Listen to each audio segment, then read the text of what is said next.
Ze względu na drastyczny charakter tej sceny postanowiliśmy zastąpić ją materiałem poświęconym languście. Wbrew obiegowej opinii, langusta żywi się wyłącznie owocami morza. Choć gdyby mogła, jadłaby dżem. I witam wszystkich bardzo serdecznie w kolejnych niesamowitych newsach z muzyki elektronicznej, ale i nie tylko, co zresztą ładnie Rave FM na Facebooku, co zresztą ładnie na naszej stronie Rave FM podsumowano, dlaczego ten program nazywa się EDM News, skoro w sumie EDM News to tutaj jest tyle, co kot napłakał, ale nieważne. Dzisiaj porozmawiamy sobie o mnóstwu ciekawych rzeczach. Znaczy w sumie to krótko dzisiaj postaram się, bo będą w zasadzie takie 4 newsy, ale jakie istotne dla muzyki elektronicznej i nie tylko. To co? Zapraszam. Jedziemy! EDM News. Może to zabrzmieć zaskakująco, ale muzyka elektroniczna może mieć duży wpływ na Twoje zdrowie psychiczne. Tak, mortadelko, na Twoje zdrowie psychiczne, Okay. Nowe badania ujawniają, że EDM, czyli Electronic Dance Music, czyli po prostu muzyka elektroniczna różnego rodzaju, czyli nie tylko ten EDM, który jest uznawany za EDM, czyli Big Room, Electro, Dutch House i tak dalej, ale po prostu za wszystkie gatunki, które są w to wplątane, choć może nie każdy się z tym zgadzać, czyli też oczywiście muzyka trance, techno, drum and bass i tak dalej. To wszystko nosi miano EDM. To tak dla osób, które chcą tak brutalnie wszystko wyjąć z tego jakże mainstreamowego słowa EDM, każdy inny gatunek, żeby tylko mieć pewność, że on słucha ten lepszy, wyjątkowy gatunek muzyki elektronicznej. Dość! Może faktycznie ten oto gatunek podnieść nastrój, kiedy czuje się po prostu źle. Amerykańska firma do spraw ochrony zdrowia pod nazwą Tebra przeanalizowała ponad 68 000 utworów Spotify i przeprowadziła ankietę 1000 osób, aby zobaczyć, jak właśnie muzyka wpływa na ich duszę. I co ciekawe, 1 na 10 osób stwierdziło, że polegają na właśnie muzyce EDM, kiedy czują się źle, podczas gdy prawie 80% skupia się na muzyce, aby pomóc im przejść przez te trudne chwile, pokazując przy tym, jak muzyka naprawdę może nas ponieść na duchu, prawda? No i większość z tych osób właśnie między innymi zaznaczyła, że to muzyka EDM. Swoją drogą potrafię sobie wyobrazić, jak ta ankieta musiała być przeprowadzana. Dzień dobry, wywiad przeprowadzić można? To tak, co panu poprawia humor? Co? Co panu poprawia humor? A, nie, EDM. EDM? Co to jest, jakaś substancja nielegalna? Nie, mordo, EDM to jest muzyka. Dobrze, w takim razie jak pan się po słuchaniu tego czuje? Ja? Dobrze, kurwa, się bawimy. Rura musi jebać. Lecimy do Dubaju. EDM. Dobra, napiszę, że po prostu poprawia nastrój i spierdalam stąd, bo tej muzyki techno mnie głowa napierdala. Chcesz w nosek? Co? W nos? Chcesz mnie bić? W żadnym wypadku nie potrzebuję, dziękuję. Nie, pytałem się, czy chcesz w nosek sobie zajebać. A, czekaj, czyli mam sam siebie uderzyć w nos? Czy ty jesteś normalny? Czy ty jesteś jakiś porejwowany? Co ty, jakiś EDM wziąłeś? Czy co? Zgłupiałeś tam? Nieważne. Tobie to tego EDM-u już synapsy wywaliło z mózgu. Blazik, to ty? O kurde, to ty? Oj, tam to tylko takie żarty, no.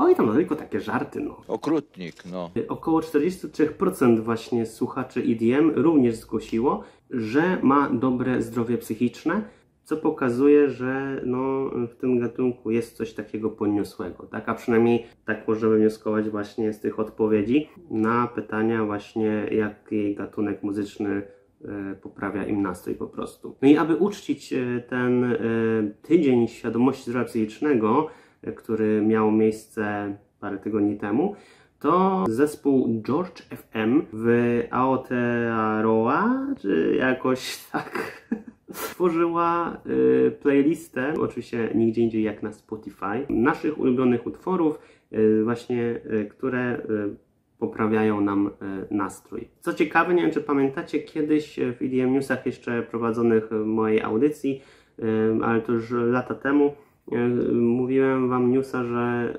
osoby słuchające muzyki trance według jakichś tam badań, ankiet, które przeprowadzono, okazuje się, że to oni są najszczęśliwymi ludźmi, jeżeli chodzi o wszystkie tam podgrupy muzyki elektronicznej, słuchaczy, więc może w dużej mierze też EDM właśnie może nawiązywać akurat do tej populacji ludzi, bo może akurat ich pytali wtedy, co im poprawia i oni, no trance, EDM, nie? Teraz się o tym mówi, no. No tak było.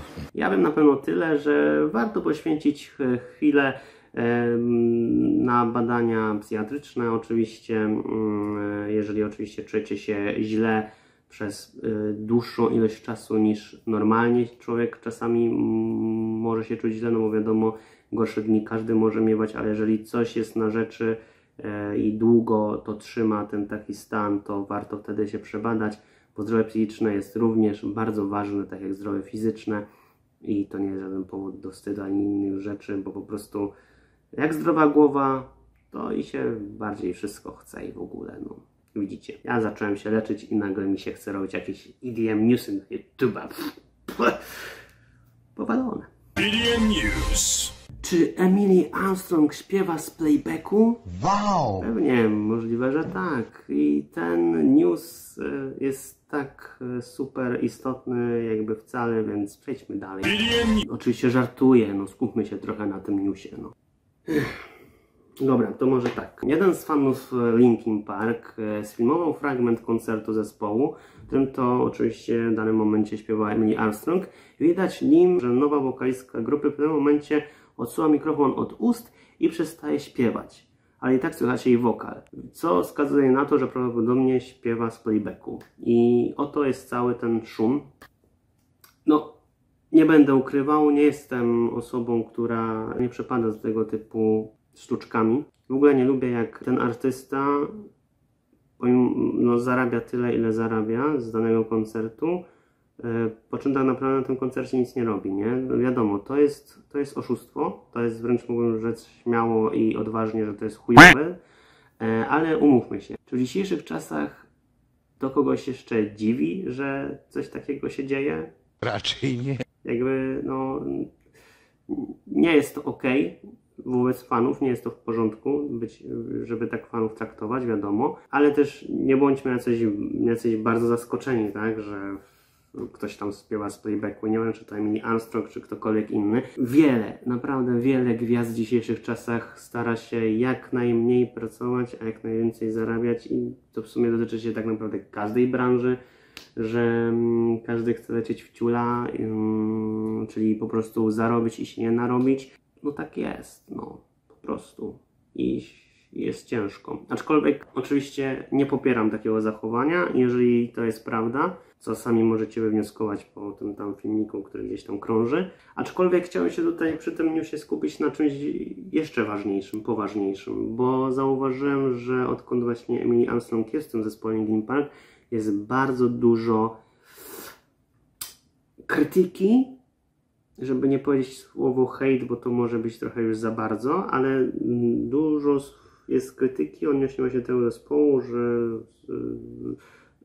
po prostu zatrudnili Emily Armstrong do tego zespołu i tak dalej. Spoko. Tylko, że nikt nie pytał o to was. W sensie jakby rozumiem, jesteście fanami, możecie być zbulwersowani, że jest jakaś osoba, która zastąpiła znanego wam kiedyś świętej pamięci już Chestera, ale to jest ich zespół. Mają prawo do niego zatrudnić kogo chcą, a kogo nie. Może ze względu na te kontrowersje właśnie a propos Emily Armstrong, może chcieli w ten sposób zrobić sobie rozgłos, co im się udało. Może po prostu mają wywalone w to, może wierzą jej zeznaniom, że nie ma nic wspólnego z tym, co jej się zarzuca. I przez to pomyśleli, dobra, masz zajebisty głos, to robimy to. Jedziemy!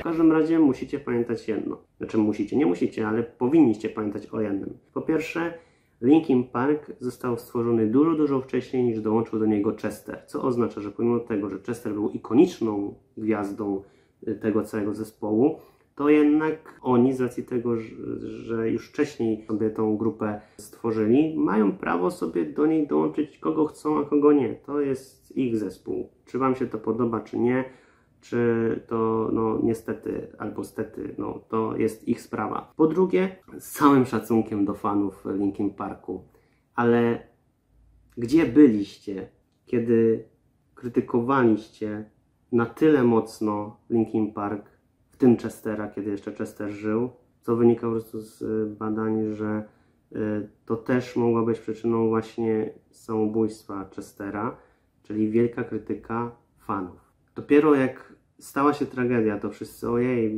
biedny Chester, on pisał te wszystkie piosenki tak, jakby w nim naprawdę narastał ból i tak dalej. Spoko. Jakby rozumiem, to jest wielka strata, nie zrozumcie mnie źle i wcale tutaj nie chcę nikogo obwiniać, bo to nie o to chodzi, bo po prostu takie rzeczy się zdarzają, aczkolwiek nie mówcie, że teraz dla dobra pamięci Chestera i tak dalej nie powinna być w tej grupie Emily Armstrong, kiedy wcześniej krytykowaliście m.in. Chestera za to, że zrobili wcześniej w 2017 bodajże roku, to było ten chujowy album według większości fanów, że to już nie ten sam Linkin Park i tak dalej, i tak dalej. I ta krytyka była na tyle mocna, że się między nimi, bo nie tylko oczywiście to, ale między nimi też to właśnie wpłynęło na takie, a nie inne kroki ze strony Chestera. W ogóle kocham fanów, którzy uważają, że są fanami, to mogą decydować za zespół, co mają robić, nie? Jakby to jest piękne po prostu. I nie zrozumcie mnie źle, bo fani mogą po prostu mówić o tym, co im się podoba, a co nie. I zespół też oczywiście powinien słuchać swoich fanów, ale mimo wszystko to oni są artystami, więc oni decydują ostatecznie, co chcą, a czego nie chcą robić. Ludzie się zmieniają, więc na początku mogą zaczynać w tę stronę kariery, a później mogą przejść do innej strony. To jest ok. A fan no, nie musi się z tym zgadzać, ale też jakby wasze zdanie nie do końca ma jakiekolwiek wtedy aż takie duże znaczenie, może jakbyście chcieli, w sensie no, nie obraźcie się, no. Bo nie zresztą DJ-ami, zwłaszcza przynajmniej w Polsce, no, że szafa grająca, a nie artyści, tak? Zawsze podchodzą do ciebie i mówią, ej, weź mi zagraj to, bo to fajne w esce leciało i tak dalej.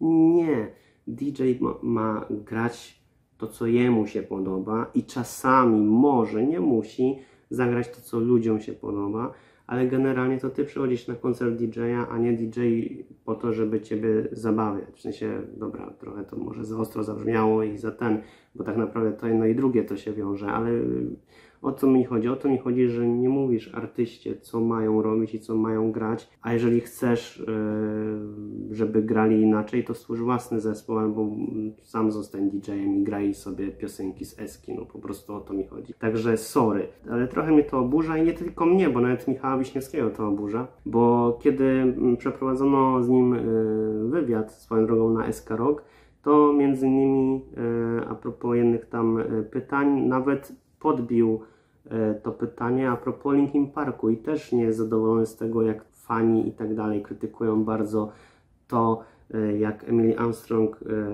doszła do tego zespołu. A moim zdaniem, szczerze mówiąc, ma zajebisty głos, ma zajebistą barwę głosu i pasuje do tego zespołu. Ale takie jest moje osobiste zdanie, każdy może mieć inne. Ważne, żeby podczas wymiany zdania po prostu szanować się wzajemnie.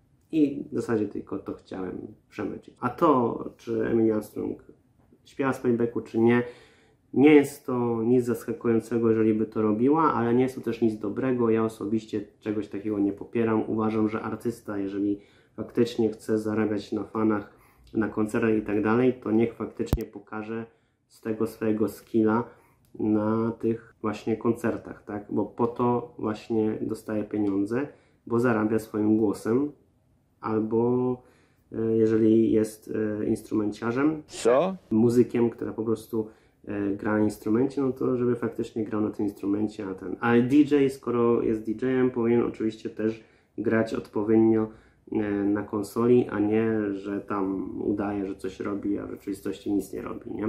Oczywiście wiadomo, są ludzie i ludziska, tego się nie zmieni, aczkolwiek uważam, że jak najbardziej to jest nie w porządku wobec po prostu swoich słuchaczy, fanów i tak dalej.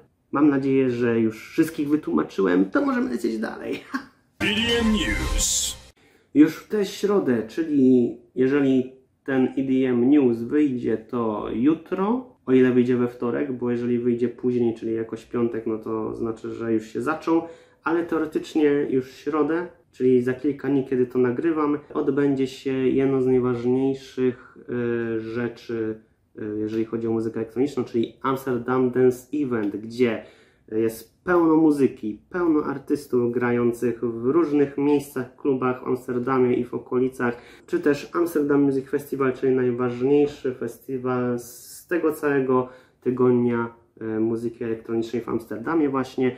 Zaczyna się już tę środę i kończy się w niedzielę. Bardzo fajne rzeczy będą się dziać oczywiście przez ten cały event. Mnóstwo różnych ciekawych programów, mnóstwo różnych też artystów będzie pokazywać na różnego rodzaju szkoleniach, jak tworzy swoją muzykę i tak dalej, czyli w zasadzie co roku te rzeczy się odbywają właśnie w połowie października. Ja nie mogę się doczekać, bo myślę, że to będzie bardzo fajna sprawa, zwłaszcza, że w tym roku powraca Amsterdam Music Festival połączony z siłami DJ Mag, gdzie po prostu będą na tym Amsterdam Music Festival omawiać wyniki głosowania na Top 100 DJs, czyli jedno z najważniejszych rzeczy dla DJ-ów, jak i oczywiście fanów tych DJ-ów, ranking, najważniejszy ranking, choć nie ukrywajmy, ma on w sobie dużo na sumieniu, zwłaszcza ostatnimi latami, aczkolwiek mimo to jest to nadal najważniejszy ranking,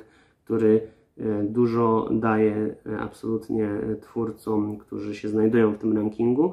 Także jestem ciekaw, jak to tym razem będzie, czy się uda, bo od ponad 10 lat ciągle się Martin Garrix wymienia z Davidem Guettą.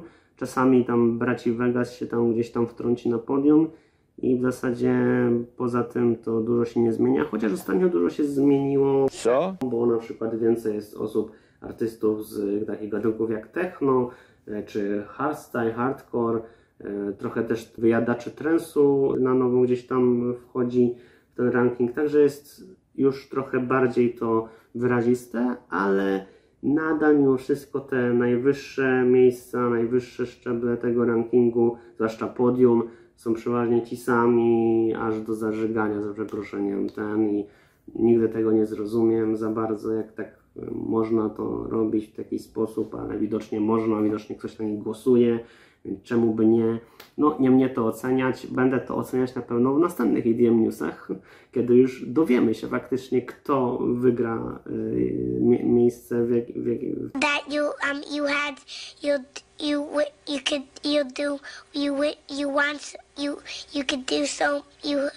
w tym rankingu, które miejsce kto zdobędzie i tak dalej, także będzie ciekawie. A ogłoszenia te mają nastąpić właśnie oczywiście w tym samym dniu, kiedy ma być Amsterdam Music Festival, czyli w sobotę 18 października. 18? Czy 19? Przepraszam, 19. Czyli w sobotę 19 października, także będzie się działo. Także jeżeli chcecie być na bieżąco, to oczywiście pamiętajcie o followowaniu nas na Facebooku, Instagramie i na YouTubie, żeby nie przegapić kolejnych newsów i wiadomości ze świata muzyki elektronicznej i nie tylko. EDM News. A na koniec dzisiaj chcę opowiedzieć o bardzo sympatycznej rzeczy, moim zdaniem rzeczy, która powinna być omówiona mimo wszystko, wbrew temu, że jest już bardzo znana wszystkim i nie będę jakoś bardzo z tym newsem do przodu, ale to mnie nie interesuje, interesują mnie fakty. W sumie dobry slogan w ogóle. Nie interesuje mnie to, jaki news ma ten, tylko fakty. Dobre, zapamiętam. Dość. No, ale w każdym razie chodzi o to, że bardzo fajna samiczka hipcia, w sensie hipopotama karłowatego, tak bardziej dokładnie rzecz ujmując, o nazwie Mu Deng, albo też w takim, powiedzmy sobie to, pseudonimie też jest nazywana po prostu podskakującą świnką. So cute, ale też i dziwne. Na miejscu hipopotama bym się chyba obraził. W każdym razie bardzo słodka, taka hipcia kuleczka, taka samiczka karłowata, która ma już 2 miesiące, stała się niesamowitą gwiazdą internetu i każdy chce ją zobaczyć. Ja się nie dziwię, jak zobaczymy jej mordkę, to się zakochałem. A swoją drogą dowiedziałem się o niej tak naprawdę z memów, a dopiero później faktycznie niż na odwrót.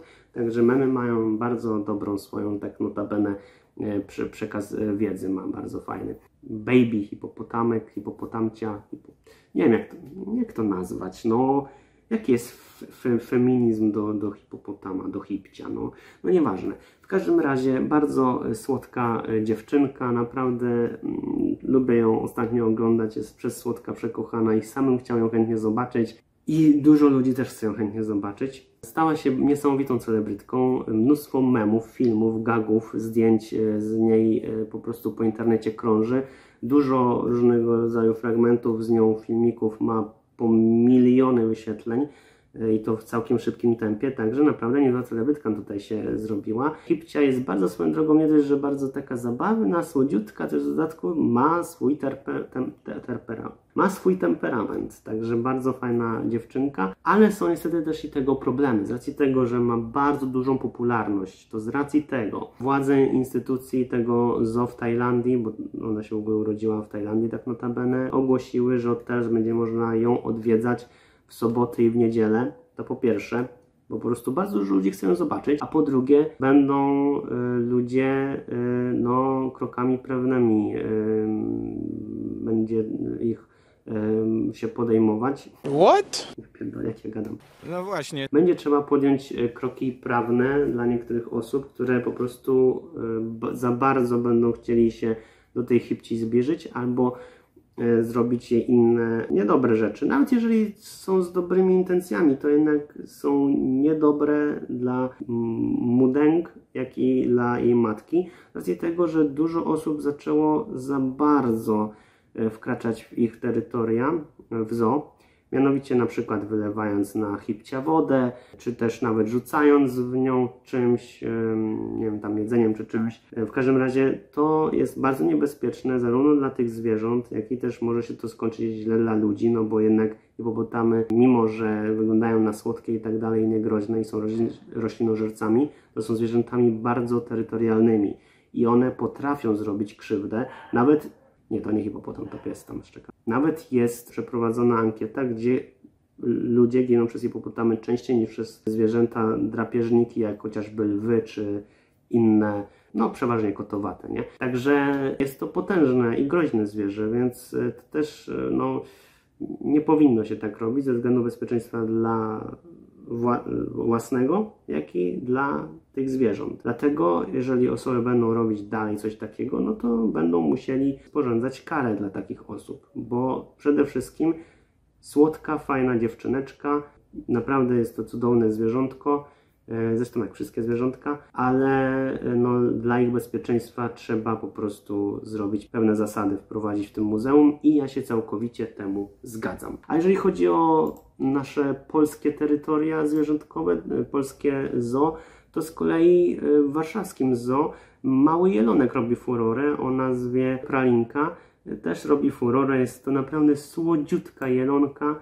Jelonek, jelonka, pralinka, to chyba ona, więc jelonka, ale w każdym razie bardzo słodziutka i też robi furorę. Mam tylko nadzieję, że też nie będzie czegoś takiego, że nagle, wiecie, ludzie zaczną się zachowywać jak zwierzęta, chociaż w tym przypadku to słowa tego bym nie mógł użyć na ludziach, bo to coś zupełnie jak jakieś, ja nie wiem, niedouczone takie, dajcie spokój. Szkoda szczepić ryja. W każdym razie pamiętajcie, do zwierzątek z miłością, wiadomo, można się nimi cieszyć, można traktować je momentami nawet jak gwiazdy, jeżeli ktoś chce, ale pamiętajmy, przede wszystkim bezpieczeństwo do tego zwierzęcia i szacunek do niego jest najważniejszy niż po prostu to, że robi coś furorę. No ale kuleczka z tej hipci po prostu jest taka słodka, ale bym ją przytulił.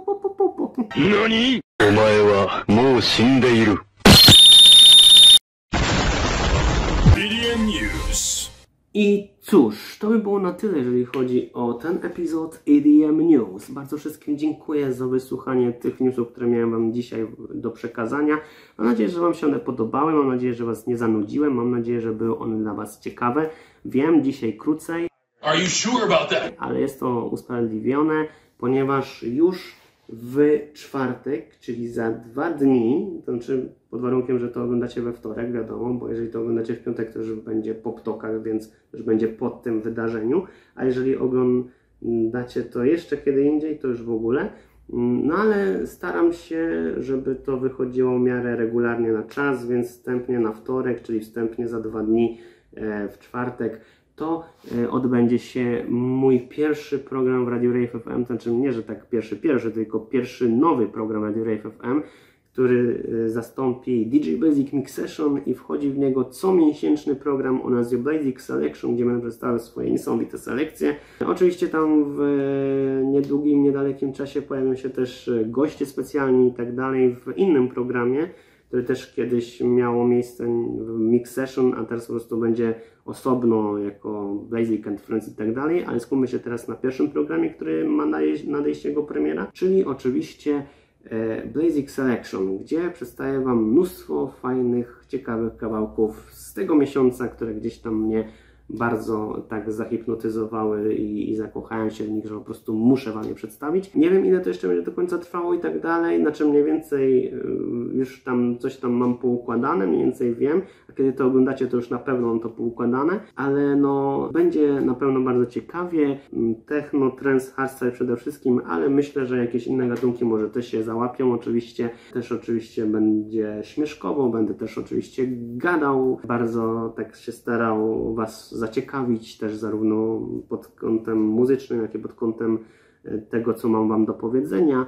Będzie też trochę śmieszkowo zapewne, troszkę poważnie, jak to zawsze bywało w tym moim tam cotygodniowym kiedyś programie Mix Session. Także będzie, myślę, że bardzo ciekawie. No i pierwszy właśnie epizod tego programu nadciąga już w czwartek, czyli 17 października. Nie wiem jeszcze dokładnie o której godzinie, w sensie kiedy to nagrywam, to jeszcze nie wiem dokładnie o której godzinie, ale podejrzewam, że coś w okolicach 19. Zresztą wszystko macie napisane na naszych social mediach, czy to na Instagramie Blazik Official i Rave FM, czy to na Facebooku DJ Blazik i Rave FM, czy to na grupie pisane razem na Facebooku, która należy do nas, czyli do Rave FM, na Discordzie też i tak dalej, no wszędzie, no i tutaj teraz wam mówię, nie? Wszędzie będziecie mieć po prostu mnóstwo wiadomości, mnóstwo spamów ode mnie zapewne, że już teraz o tej godzinie w tym tygodniu będzie pierwszy epizod Basic Selection i tak dalej, także będzie się działo, więc po prostu śledźcie nasze social media i będziecie wszystko na bieżąco wiedzieć. Na ten moment ja dziękuję Wam wszystkim bardzo serdecznie. Pamiętajcie, śledźcie nasze social media, bo to jest najważniejsze, żebyście śledzili. Dajcie łapkę w górę, komentarz, najlepiej pozytywny, ale jeżeli macie jakąś krytykę do tego, co tutaj tworzę dla Was pod kątem właśnie tych newsów, to zapraszam serdecznie, podzielcie się tym. Ja oczywiście wszystkie komentarze przeczytam i no, jak coś będzie takiego wartego oczywiście uwagi, żebym Wam odpowiedział albo nie wiem, albo coś zmienił, to oczywiście tak zrobię, bo dla mnie jest ważne, żeby to Wam sprawiało radość, to co oglądacie, no i jednocześnie wiadomo, no, wyświetlenia i hajs musi się zgadzać z YouTube'a też, prawda? No, także jeszcze raz wszystkim bardzo dziękuję i do usłyszenia już w czwartek w Basic Selection, a później w kolejnych newsach, dziś za jakieś 2 tygodnie. Także jeszcze raz dzięki bardzo serdecznie, trzymajcie się ciepło, peace, love i rave. Co? To ten, nara. BDM News.